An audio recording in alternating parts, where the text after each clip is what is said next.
Alright, so today is the day. This might be the final video of this vehicle because I plan to sell it.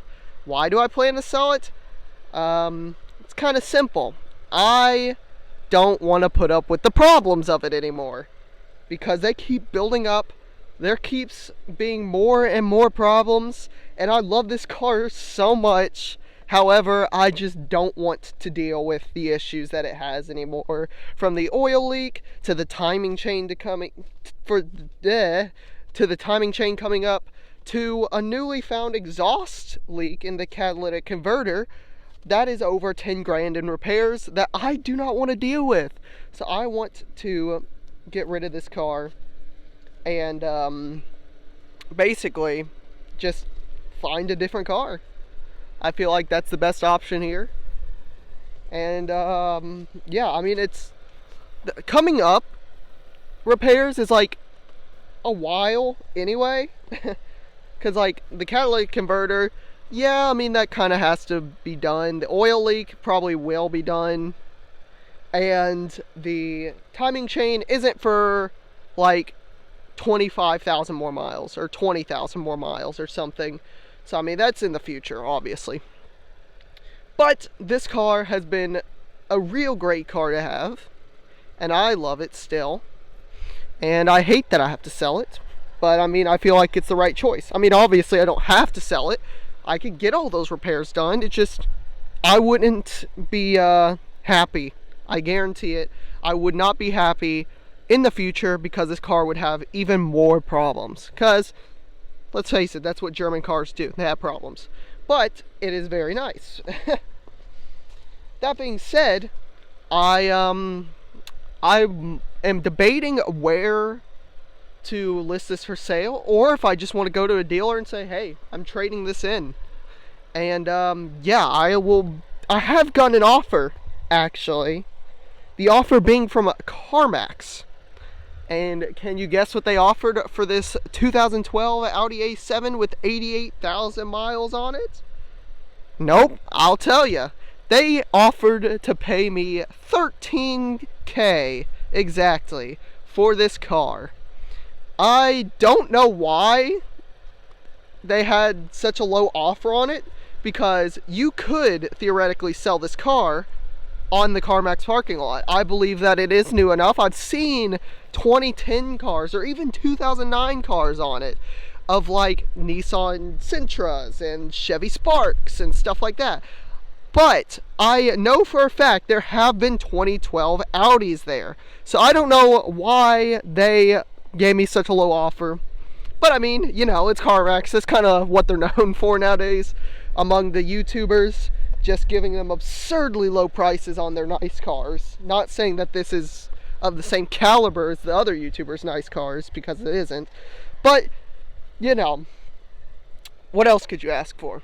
Now, this car is, other than mechanically about to have some repairs, this car is in fantastic shape. The only real damage on the outside of the car is down there. The crack in the bumper, which is formed over time. I have not hit anything with the front of the car. And in the back of the car, with this small little scratch right here that you can see, that is from not too long after I got the car. I did cause that by backing into a guardrail. But that one shouldn't be too much of an issue, and honestly, it doesn't really affect the look of the car that badly, so I never dealt with it. You got the custom grille, of course. I installed this myself, and it looks great. And, yeah, the tires are pretty much new. And, step inside here, of course. You look down and you got WeatherTech floor mats, which are new to this car. I got those for my Christmas gift, or birthday gift rather. And well, you can see there's only two lights on, one being the traction control off, because Well, who wouldn't when it's snowing like this, right? And the brake light, which will be fixed soon. And you can see the mileage there, 88,600 miles, which means this car has been exactly 42,000, it's been 42,600 miles in my ownership as of right now. So that's the only lights there, and turn off the parking meter, and you can see the screen looks great and still functions. It'll still go up and down and stuff like that. Menu, all the stuff's still there. The car menu is great. All the modes are working as they should.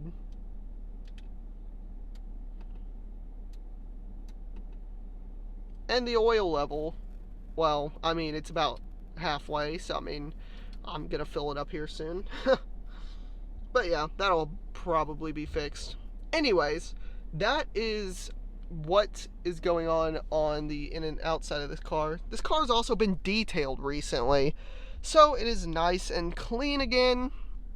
Not the outside because, well, road salt and stuff like that. But this is the first snow we've really had since I've gotten this car. And, well, the inside, it still looks really good. All the piano black is still piano black with very little finger marks on any of it. And the screen still is without fingerprints. Because for some reason, it doesn't matter if you have a touch screen or not, these screens always get fingerprints on them somehow. I don't know how. And, well, the rest of it all looks good, all the silver trim and stuff like that. So it's a very clean car. But, yeah, there's really no issues in the interior that I can think of. But, let's go take it for a drive, shall we? So, we are in the car. Let's go for a drive, shall we? I haven't driven with the camera in a long time. And it is snowing, so... Well, I'm not even gonna lie. I'm not nervous in the slightest. I've been through the snow so many times now, and, well, I mean... I don't see what the big deal is, because I've got Quattro power, which basically means that I can get through the snow without dying every single time I have wheel spin. But I still spin the wheels a ton, obviously. This isn't perfect. This is, it's still snow and ice, so, I mean, you still gotta be cautious on it. But, I mean, you can still have fun if you know what you're doing. I don't, but if you know what you're doing, you can have a lot more fun than I do. Make sure no one's coming over the hill. And, yeah, this car is still wonderful to drive, and I apologize for any shakiness. That is, I keep meaning to get a new mount, but I never do. But, yeah, this car still drives amazing. It doesn't feel any different from, well, when it was factory new, I guarantee. Other than you do smell a little gasoline if you're stopped. But that's it. That is it. And, the car still handles great. The tires feel good. The suspension feels good. Everything is wonderful with this car. And I was reading comments today, and one asked me to talk about the night vision system and all the other features. So, I mean, let's go over the features. Night vision? No. Heads-up display? No. Bang & Olufsen sound system? Do got the rear heated seats and the front cooled seats. That's cool. But that's about it. This, I think, is the most basic prestige trim option you could have, with a couple things tacked onto it, such as the warm and cold weather package, which, I mean, would be great on a car that's like a basic economy car, Chevy Impala, something. Heated and cooled seats in a 2012 Impala, that would be great. But, I mean, I personally wish I would have had more options with this car. Although, in the long run, it didn't really matter too much, because I still had a great time with the car, and now I know what to get for future vehicles. You You gotta start with a bad thing to appreciate when you get something good. I'm sure someone said that at some point. Oh man, it is too fun to drive on these roads. I'm telling you what. I don't mess around the turns though, because that's asking for death. That actually was a hill I had to get up, so I'm just watching behind me all the snow fly out from behind me, because the snow has been here for like 4 days at this point on this road, and now it's starting to like liquefy a little bit, so it comes off the ground really easy when you floor it and stuff. So you can just see snow chunks flying all behind you when you floor it, and it's really funny. But anyways, back to the car. Yeah, you can hear it's a frameless window design, and I've been test driving convertibles because that's what I want next. I do want a convertible next, and honestly, a convertible is about the same amount of quiet this is, or a modern convertible anyway. Like, this car's loud on the inside for what you'd expect for a luxury car. No, I'm not saying it's loud, because I mean, it's still really quiet. The AC is off and everything right now. You wouldn't, I mean, I'll just let you listen.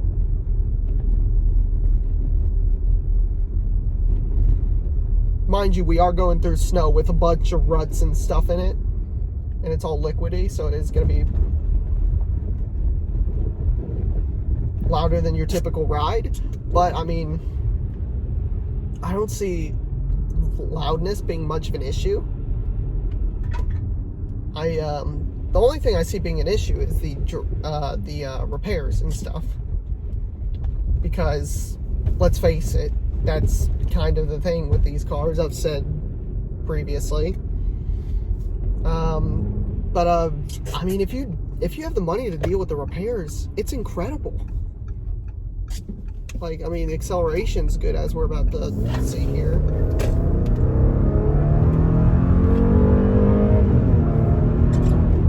Yeah, that's 65 in a 65 zone, I promise.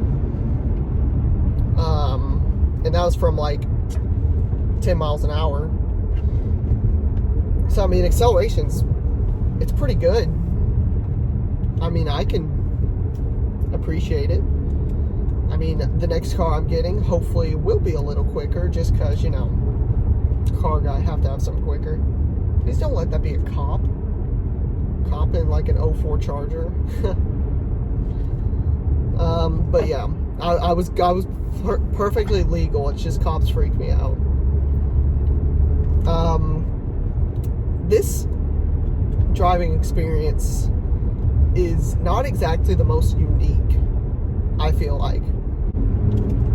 Yeah, this driving experience is not exactly the most unique, because you can find a driving experience like this in a ton of cars that is 5-something seconds, 0 to 60 all-wheel drive. You can find that in so many cars nowadays.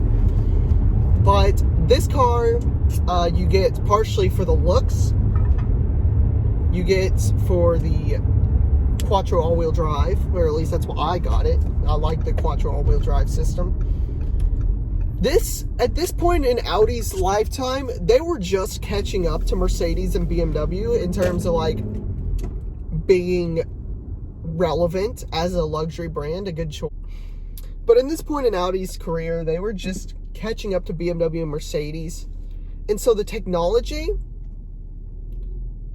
people are very biased against, I realize. Because this technology, actually, I've tried the technologies of Mercedes and BMW from this time, and Audi was pretty close to them. They weren't the best. And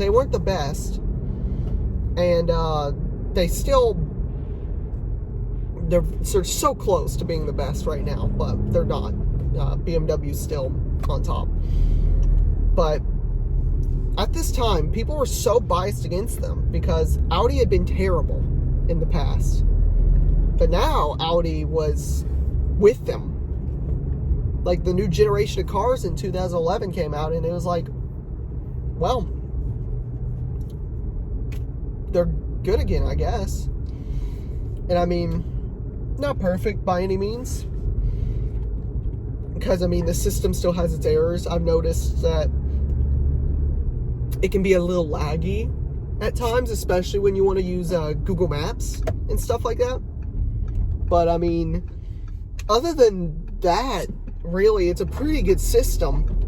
Once you figure it out, it gets super easy to use, and it feels very intuitive. It feels great to use. Like, you can just fly through all the menus. Like, oh, I want to adjust my sound settings. I'm gonna go to tone, and let's turn the bass down.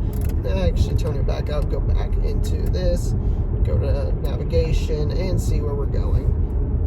The one gimmick that I don't like about this car, though, that much, is the little touchpad here. It's such a gimmicky thing. Like, I don't like it. I haven't used it at all. I tried it once with the navigation, like right out of destination. I was like, you know what? I think just hooking my phone up to the vent mount would be faster and more efficient than this. Because, I mean, yeah, it recognizes it really fast and stuff, and it's like actually usable. Like, you can write out words without having to stop.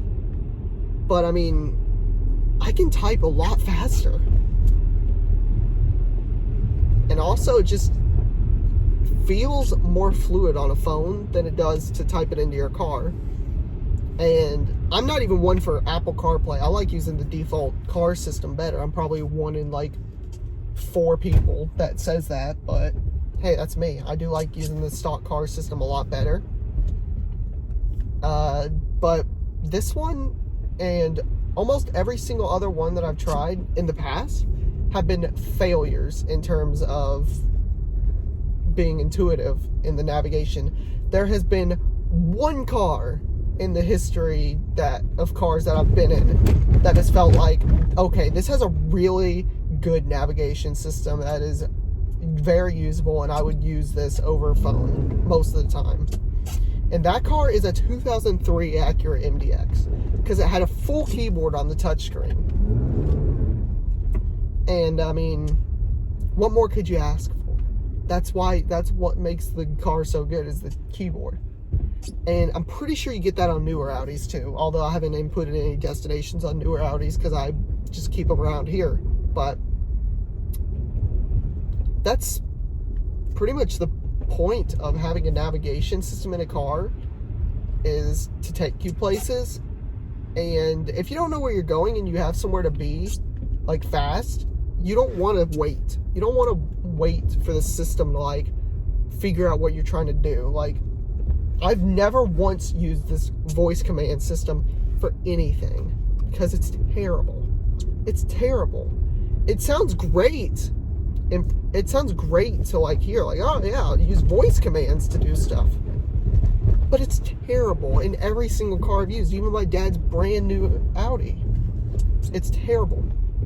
And I hate all of them. But I mean, that's really the only complaints, is the navigation. I feel like this car's steering is very light to everyone. Everyone's always like, oh, it's so light. Oh, man. And it is. It really is super, super light. Like, I'm using a finger right now to turn it, and I can turn it with ease. And the dynamic modes and stuff doesn't do near enough to tighten up the steering and stuff. I mean, you can feel a difference for sure, but like, it's not much of a difference at all. Like, I'm in comfort mode right now, and dynamic mode, maybe you have to use 2 fingers instead of 1 to be able to turn the wheel, if that. You can still turn it with 1, who am I kidding? So, I mean, steering's super light, the brakes are super loose. So, I mean, it truly feels like you're driving just a boat. Like, it honestly does, because your steering is so light. But, I mean, you can't really ask for much out of this car. It's not exactly a performance car. You get the RS models for that, but I've heard that even the RS model of this gen, it has the same steering. So, I mean, if you're looking for exactly being connected to the road, this car is not connected to the road that much I mean, yeah, it feels super good to drive and stuff, and it feels like a driver's car. And it does feel a lot lighter to drive than it actually is. But, I mean, if you're looking for a actual performance car, don't get this one, because it's not trying to fool you. And, yeah, this car in terms of braking, the brakes are good. Don't get me wrong. You just have to push the pedal down a long way to get it to actually brake. And acceleration feels incredible every single time, because the supercharged V6 and the 8-speed transmission, it just doesn't miss most of the time. There are some times where it will stay a gear higher when you like step on it than you need it to be. Like sometimes when you're going like 7 miles an hour and you step on it, it'll stay in second instead of dropping to first, which is annoying, but I mean, you can work past it. The acceleration's good enough, in my opinion, to where you don't need to worry too bad about it. And the handling is actually pretty good. You don't feel that much body roll, which I'd expect, but I mean, the steering is so light that it makes you feel more confident than you should be about turning this car around corners. Because in reality, I guarantee you I can just throw the wheel all the way in one direction right now. But the thing with Audi is their Quattro system seems to want to understeer a lot of the time, which has gotten people into rough situations from what I've seen. So yeah, that's that. Although the Quattro system is a great all-wheel drive system. But anyways, I mean, that's kind of my view of the car. And I do hate to sell it, but I mean, some things just have to happen, because I mean, it just doesn't really work out in the long run. But I do have a lot of fun with this car. The only thing is, like, just repairs are so expensive.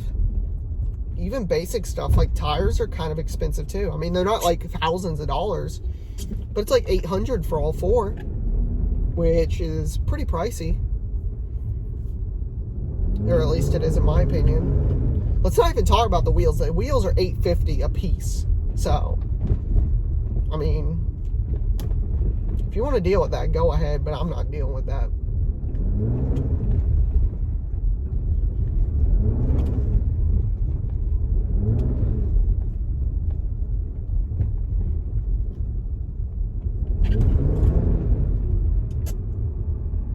So yeah, that pretty much does it for this video. And yeah, maybe I'll have another update video for you. Who knows? Depends how fast I get things moving along on selling this car and finding one that fits for me. But yeah, that's pretty much all I've got for you. If you're interested in this car, you can contact me. Just like, I don't know, you can DM me. I'll flash my account on the screen right here for Instagram. It's Daytona Gray A7. It's the account I primarily use. And yeah, follow me there too. But yeah, that'll pretty much do it. Yeah, buy Lauren products. See ya.